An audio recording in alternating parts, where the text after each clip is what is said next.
The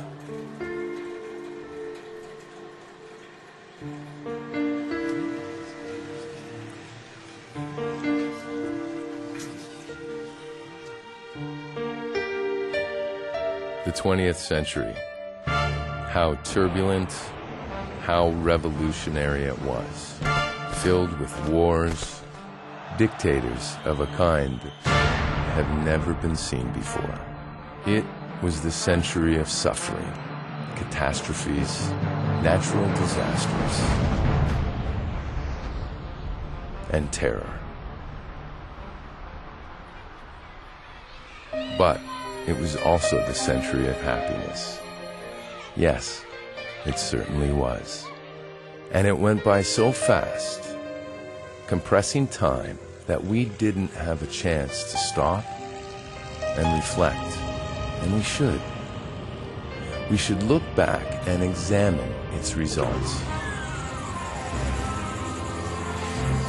to understand what is in store for us at the end of this swift yet arduous journey.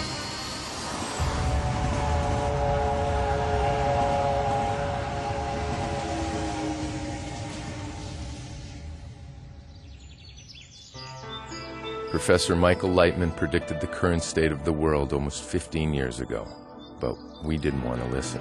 It sounded too far-fetched. Now the day that he foresaw has arrived. The global economic system is in ruin, and the world is on the brink of an unprecedented crisis that could even lead to a world war. In this film, Professor Lightman will comment on everything that has happened. Then, he will draw his conclusions and propose a solution, the only solution he considers possible. Dr. Lightman is the author of 30 books, is a professor of anthology and the theory of knowledge, and has a PhD in philosophy and Kabbalah. He is the founder and head of the International Kabbalah Academy, a member of the World Wisdom Council, and is the last in the line of Kabbalists spanning more than 5,000 years.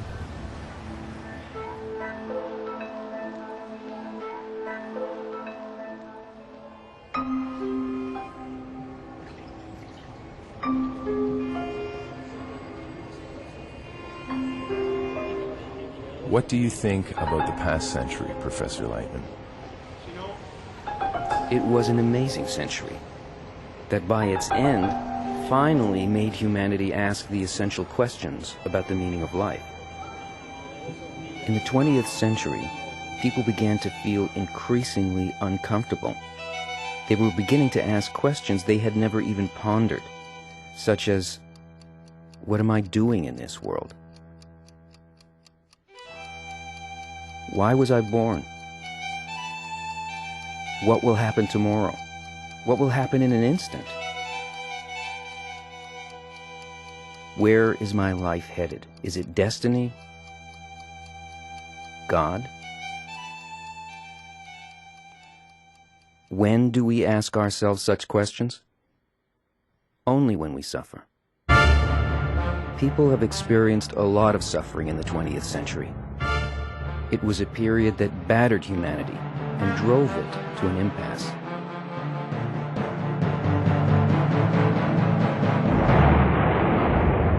Why all the suffering?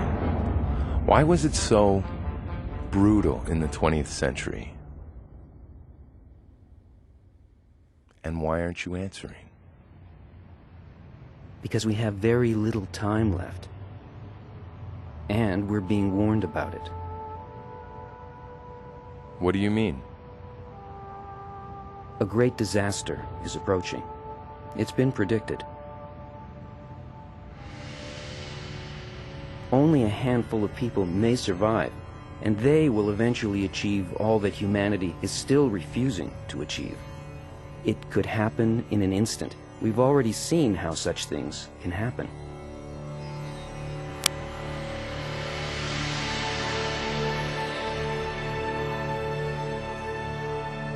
So, is there nothing that can be done? Yes, there is. We still have a chance to stop it. How? By our finally realizing what we're living for and acting on that realization.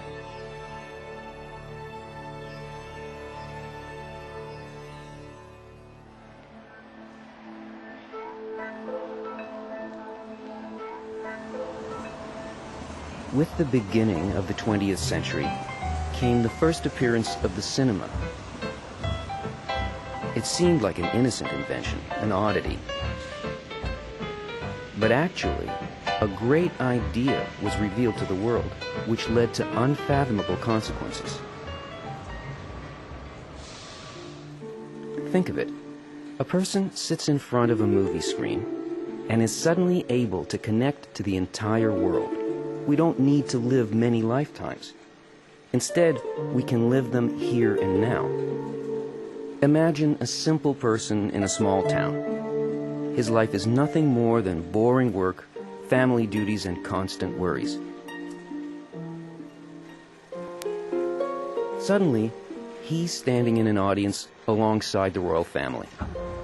He's driving the first automobile. He's there in meetings and demonstrations, making his mark in wars and conflicts. In a way, he's being reborn again and again.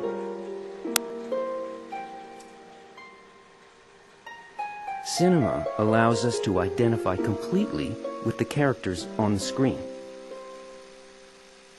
With the arrival of cinema, and then later on television, and after that the internet, the whole world and all of its agonies and pleasures seem to be within us.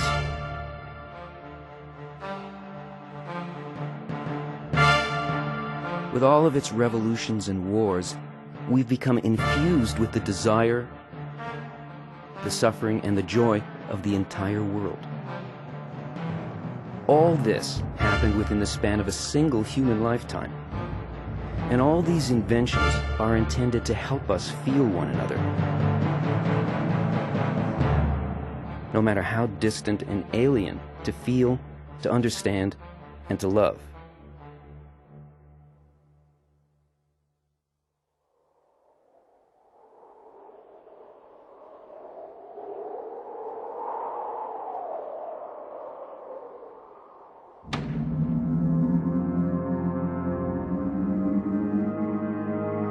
It's known that nature is driven by instincts, but what about the human being? Human beings are slaves to an insatiable little beast, their egos.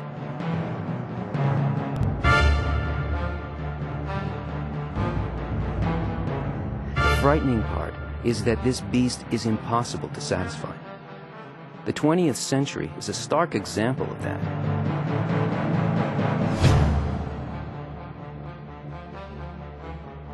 Professor Lightman, how can we define this time of rapidly growing ego? It can be seen as the era of the rebuilding of the Tower of Babel. 5,000 years ago, in Babel, people wanted to build a tower that would reach the heavens. Meaning that they wanted supremacy, control over nature, and to build a paradise on earth. Where did they go wrong? They relied solely on their own minds and the strength of their own hands. Egoists set out to build a tower to reach the heavens. But they were joined together in their enthusiasm. For a while, until this giant ego actually showed its face. And that set off an explosion of selfishness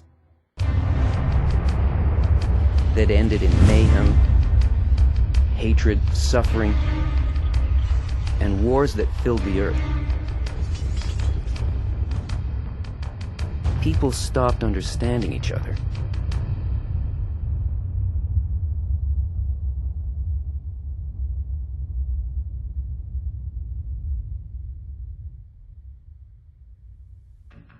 And they ended in total isolation.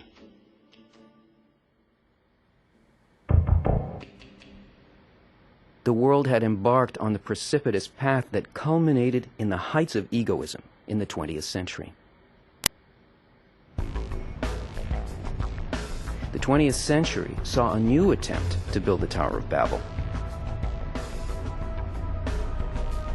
and the world set out to make the same mistake yet another time. But we believed that egoism could be satisfied and we could eventually be happy. We were totally certain of it. We hoped for a bright future.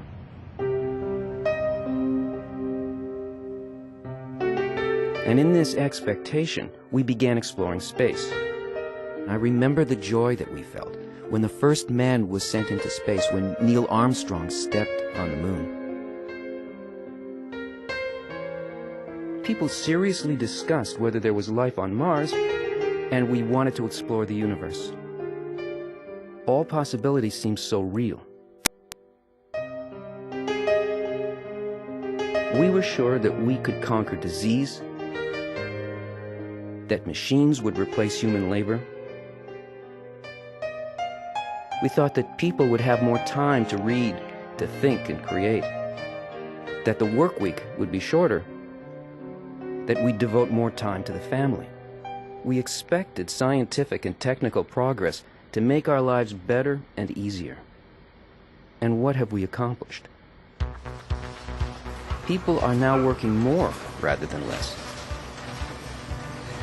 Workers have become slaves to corporations, to their own businesses, slaves of money, power, fame, and of recognition for scientific accomplishments. Illnesses are on the increase. The ecology of the planet has changed so radically that it's on the brink of collapse. People no longer have time for their families, and families are falling apart. If you ask me whether in the past people were happier than we are today, I would tell you that they certainly were.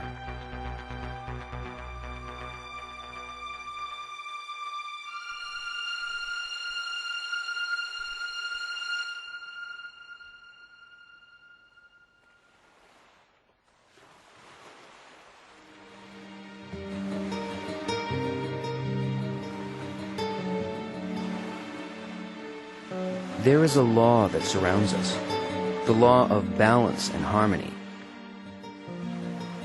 the law of united, interconnected nature.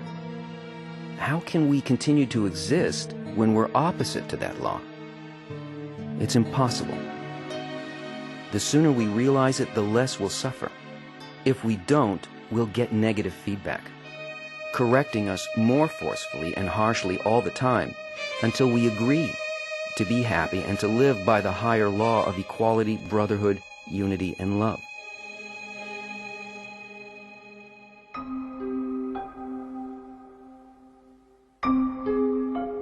Haven't we already seen such attempts in the 20th century to establish equality and brotherhood which turned out to be merely utopian? Weren't these attempts based on the same idea of freedom, equality, and brotherhood? Yes, they were. No revolution can be successful without that sublime objective. So who were they, these first communists? They were idealists, romantics, and they made a lot of mistakes. Russia had just stepped out of feudalism, and nobody really took the growing egoism there into account. People wanted to divide resources equally, simple as that. To take from the rich and to give to the poor. They wanted fairness. But fairness is a concept that's totally alien to egoism. So they tried to change people by force.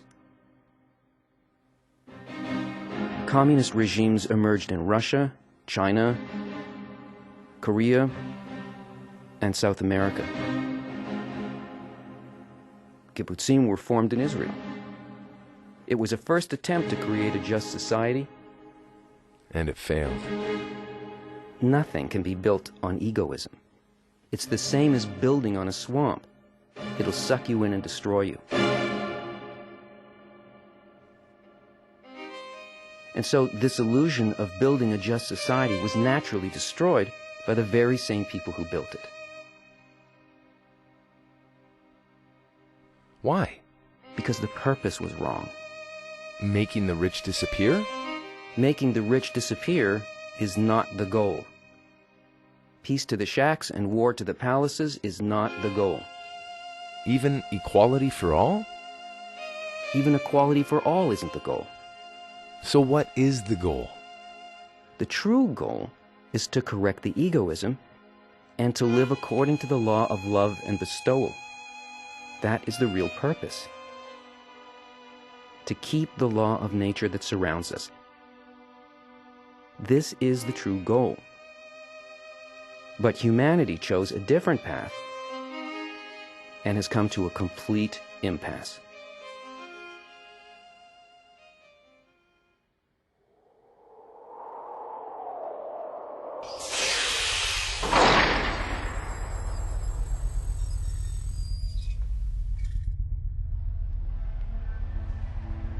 An impasse is a wonderful thing. Why? Finally, you can stop and think. And a lot of questions come to mind. How did we arrive at this dead end? Is there a way out? And the most urgent question of all, can we even survive this? We need to come to an impasse, because it makes us realize that it's the ego that brought us into it. There were people who were trying to tell us just that. They were screaming, they were begging humanity to take a better look at itself, to stop before it's too late. But their words fell on deaf ears. What is happening now bears a striking resemblance to the past. An impasse, a crisis of unprecedented proportions. What may follow is the threat of mass destruction of humanity. We didn't listen to their call in the past, but it's crucial that we hear it now. We're on the brink of an abyss. Everyone's saying that, but we still have a chance to prevail over the ego.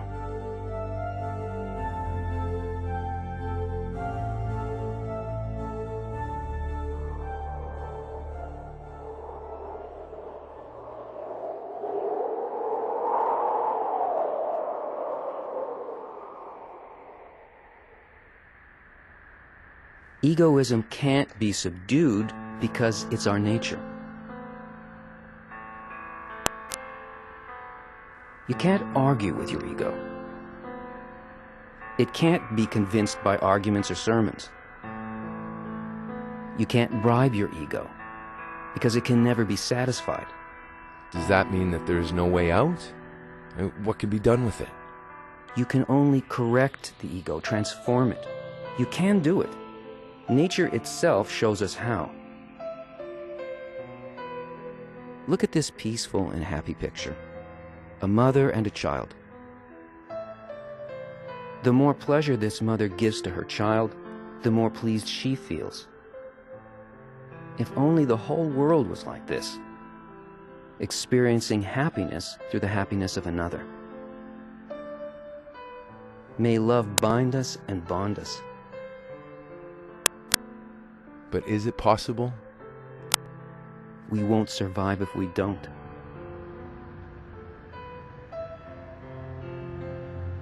Throughout the 20th century, we were told we were inseparably connected to one another. Think about it.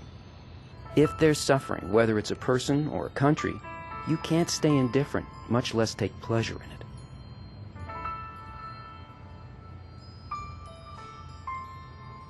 This is because we are one body, one organism living according to a single law.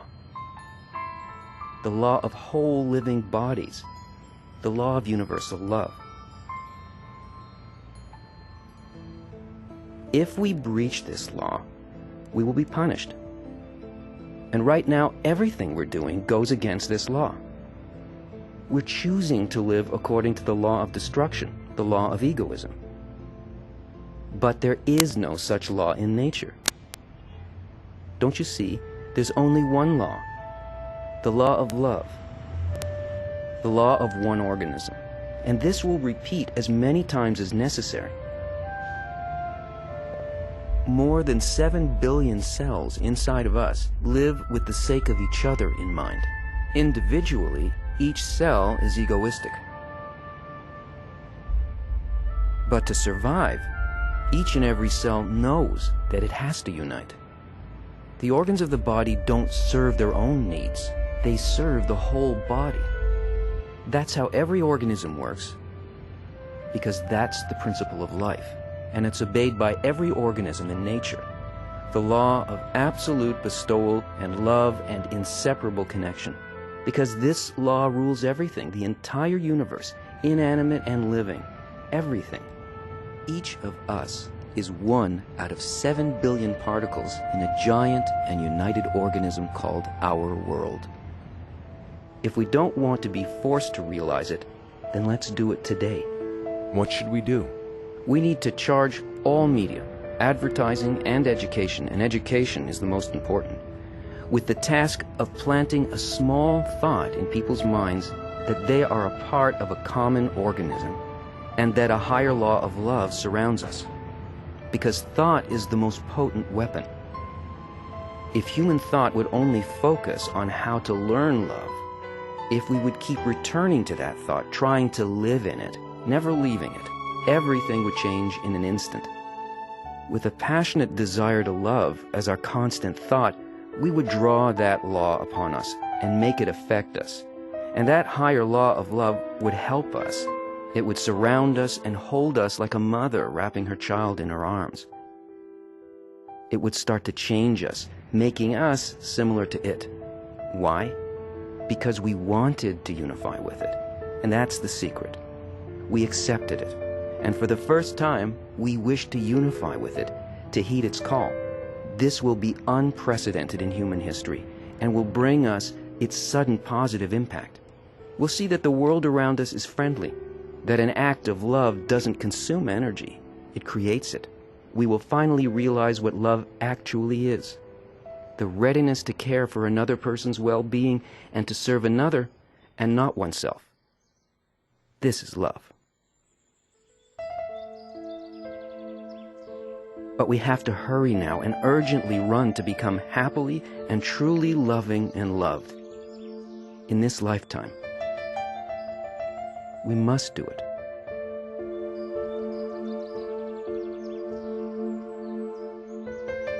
How wonderful the 20th century was, and what an unimaginably greater century awaits us now.